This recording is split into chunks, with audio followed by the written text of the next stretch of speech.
하나님의 말씀 봅니다. 하나님의 말씀은 사무엘상 14장.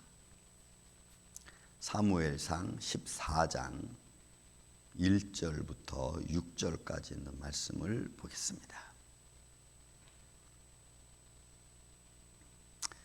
교독합니다. 하루는 사울의 아들 요나단이 자기의 무기를 든 소년에게 이르되 우리가 건너편 블레셋 사람들의 부대로 건너가자 하고 그의 아버지에게는 아뢰지 아니하였더라.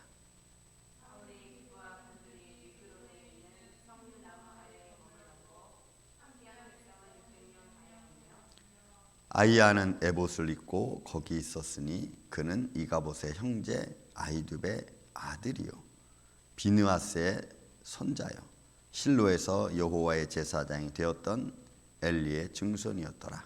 백성은 요나단이 간 줄로 알지 못하더라.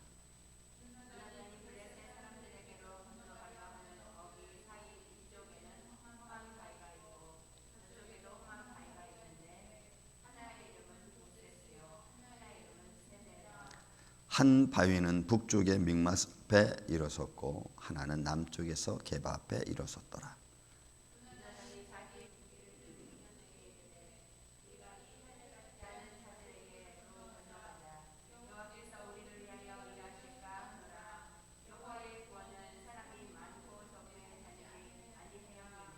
아멘. 자, 사무엘상 14장은 지금 13장에서 일어났던 그 요나단으로 하여금 블레셋 백성을 쳤고 이스라엘 백성들이 사울의 공포를 따라서 모였고 그리고 그 모인 사람들의 일로 말미암아 사울은 두려움과 또 공포에 떨어 사무엘이 마땅히 하나님 앞에 드려야 될 제사를 하나님을 믿지 못하는 마음으로 먼저 제사를 드렸고, 여러분 이런 것들이 굉장히 미세한 부분들이죠. 그냥 쉽게 지나갈 수 있는 일들입니다. 그런데 하나님은 너무나 정확하게 사울의 마음을 테스트했고 이스라엘 백성들의 마음 앞에 사울이 보여주어야 될 하나님의 영광을 드러내지 않은 것에 대한 하나님의 진노가 사무엘에게 통하여 나타났습니다. 어쨌든 그렇지만 전쟁은 지금 계속 대치 중에 있는 모습이죠.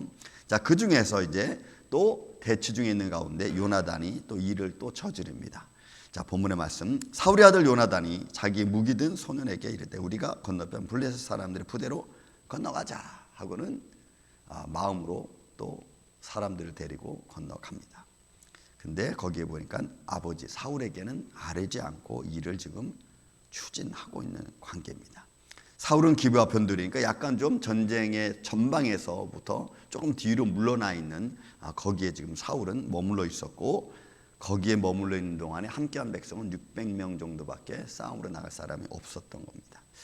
어쨌든 그런 과정 속에서 잠깐 이 아히야 엘리의 자손들에 대한 이야기가 잠깐 등장하죠. 왜냐하면 전쟁에 나가면 항상 제사장이 따라가고 하나님의 법궤도 같이 나갔던 시절이 그들의 역사 속에 있었기 때문에 항상 전쟁 중에는 제사장이 동행하고 또 하나님께 기도하는 그런 전례를 따라 지금 나오는 거죠. 그런데 이 아히야는 에봇을 입고 있었습니다. 에봇은 이스라엘 백성 전체를 하나님 앞에 보일 때에 입는 옷입니다. 그러니까 제사장들이 하나님 앞에 제사 드리러 갈 때 이스라엘 전체를 대표해서 나가는 에봇이니까 이거는 에봇은 대제사장들이 입는 거죠.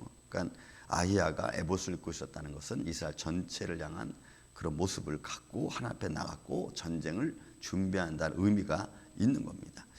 그러니까 여러분 우리가 영적인 대표자가 누구냐, 우리 삶 속에서 여러분 이런 것들이 아무것도 아닌 것처럼 그냥 보여지지만 그러나 그것이 영적이고 믿음적으로 보면 굉장히 중요한 거라는 우리가 알 수가 있죠. 여러분 에서가 팥죽 한 그릇에 장자의 명분을 팔았습니다.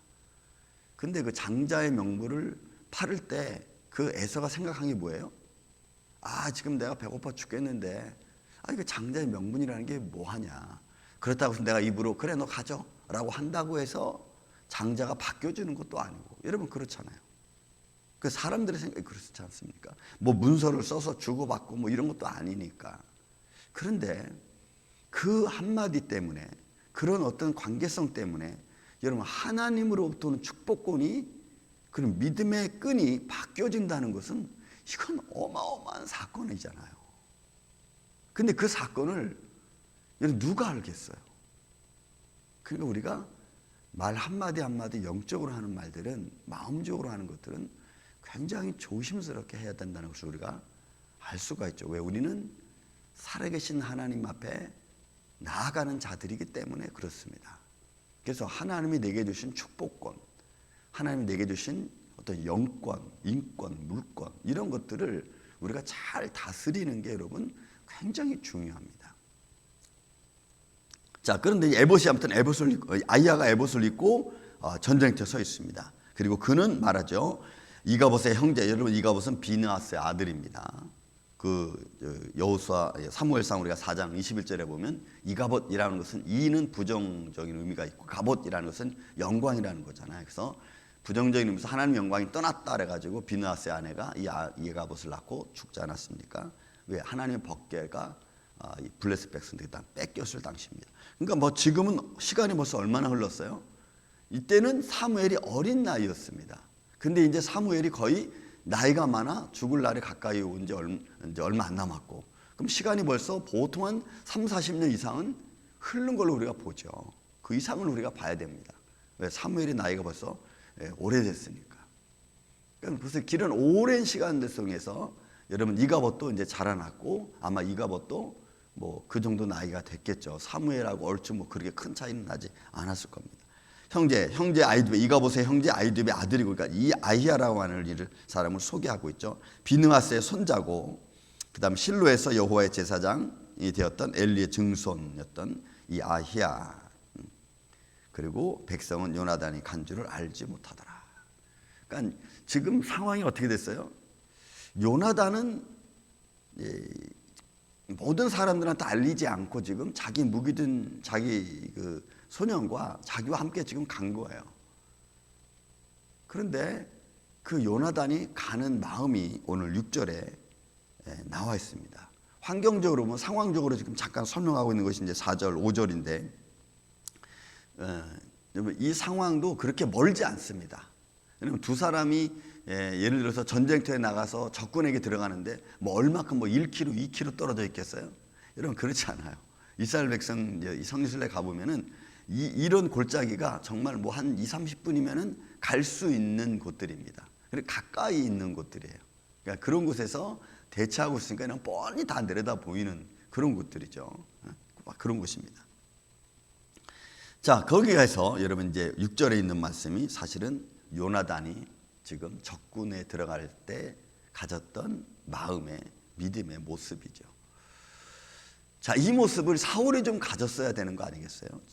사울이. 근데 요나단이 이 마음을 갖고 있습니다. 한번 보면 6절. 요나단이 할례 받지 않은 자들에게로 건너가자. 우리가 이 할례 받지 않은 자들에게로 거용하자. 그러니까 요나단이 지금 이 가지고 있는 이 믿음의 마음은 이 하나님 여호와에 대한 정권이죠. 정권입니다.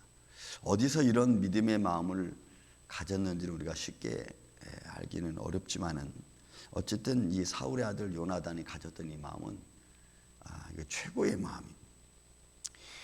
건너가자. 여호와께서 우리를 위하여 일하실까 하노라. 여러분 이 말을 지금 우리 성경 전체에서 찾아보면요, 하나님은 이스라엘 백성들을 위해서 싸우실 때 이스라엘 백성들에게 모세를 통하여서도 하신 말씀이 너희는 가만히 서서 하나님이 너희를 위하여 싸우는 것을 보라라고, 여러분 출애굽기 14장에도 홍해를 건널 때 그렇게 말씀하죠.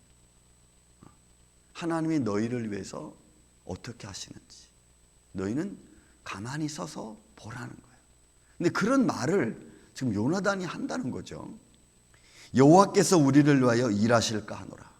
물론 일하실까 하노라 해서 어떤 뭐 근심된 그런 표정보다는, 마음보다는 그런 마음만 갖고 앉아 있는 게 아니고 그가 벌써 움직이고 있는 가운데 가졌던 마음이니까 아마 이것은 요나단의 분명한 의지죠. 하나님이 우리를 위하여 일하실 거다라고 하는 그런 믿음의 확신 가지고 요나단이 지금 나아가는 거예요.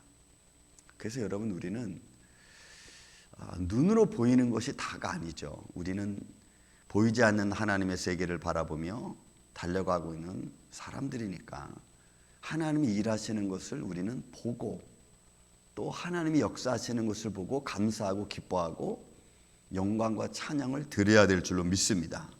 그게 하나님이 일하시는 것을 보는 사람이 복된 사람, 하나님이 일하시는 것을 기다리는 사람이 축복된 사람. 현장은 막 겁나고 두렵고 근심에 쌓여 있지만 그러나 하나님의 일하심을 끝까지 기다리는 자가 결국은 승리하는, 그게 우리의 믿음의 삶의 모습입니다. 그래서 여호와께서 우리를 위하여 일하실까노라. 여호와의 구원은 사람이 많고 적음에 달리지 아니하였느니라. 여러분, 이게 이제 우리가 평생을 살아가면서 가져야 될 믿음의 마음입니다. 하나님의 구원은, 하나님의 축복은, 하나님의 손길은 사람의 의지나 뜻과 환경에 매여 있는 것이 아니라고 하는 아주 단호한 마음, 결단된 마음이 중요해요. 이런 마음이 하나님의 영광을 드러낼 수 있는, 하나님의 지혜를 현실로, 우리가 가지고 있는 믿음을 우리 현실로 증거할 수 있는 것들이 이런 마음들입니다. 에이, 저 사람은 참 무정해, 아니면 저 사람은 우리 저렇게 신비주의야, 뭐 이렇게 말할 수도 있어요. 하지만 믿음의 사람들이 일하시는 하나님의 손길을 분명히 알면 그 믿음을 지킬 수 있는 용기가 있고 담대함이 있어요. 여러분, 지금 전쟁이 뭐 말이 아니죠. 이거는 제가 앞서서 설명했지만 블레셋 백성과 이스라엘 백성과 지금 전쟁은 말이 안 돼요. 어떻게 보면은 요나단은 지금 블레셋 백성으로 건너가자라고 건너갔을 때 정말 싸우려고 건너갔을까 싶은 마음도 들 정도예요. 왜냐하면 이건 잘못했다가는 뭐 이스라엘이 몰살당할 수 있는 현실적 상황 아니었습니까?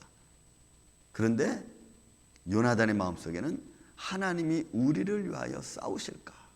또 구원이라는 것은 여러분 사람의 많고 적음, 지혜 뭐 이런 것에 관한 것이 아니라는 거예요. 그래서 여러분, 우리는 우리의 가정도 우리의 삶의 현장도 하나님의 손길이 함께하는 그런 믿음의 현장을 바라보고 기다리는 이 아침에 저와 여러분, 바로 그 사람이 승리하는 사람인 줄로 믿습니다. 승리의 삶을 사는 건 다른 데 있지 않아. 내가 하나님을 끝까지 의지하고 그 믿음을 붙들고 내가 기도하면서 가는 게 그 사람이 승리하는 사람이고, 나를 억어하고 나를 주요 환경에서 압박하는 것들로부터 하나님의 손길이 나를 지켜주시는 줄로 믿습니다.